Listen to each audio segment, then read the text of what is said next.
tell you, comrades, that there are marches taking place all over our land.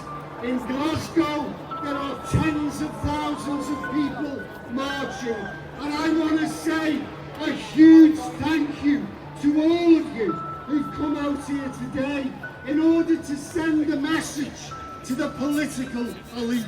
And that message is a simple one.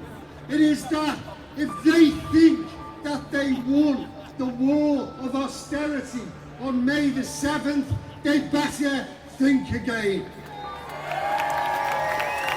If they thought on May the 8th that we were going to disappear, well, they better think again. Our fight goes on to protect our communities, to defend the vulnerable, to expose the spivs and speculators and the tax avoiders, to challenge the undemocratic nature of the establishment's self-styled lords and masters who masquerade as the guardians of democracy. We may have been disappointed on the 8th of May, but this is not the time for us to be downhearted or to be cowed. A majority in the House of Commons for the Tories, when 64% of the voters voted against them, will never legitimise the ravishing attacks on the disabled, the elderly, the sick, those in precarious work and those out of work.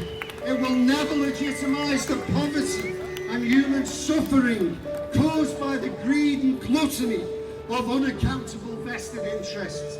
And I can tell you this, it will never legitimise the attacks on ordinary trade unionists, on democracy in the workplace, or on the right to strike.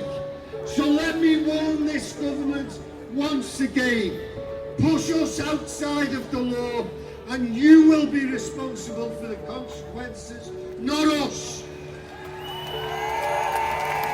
Friends, let's be clear.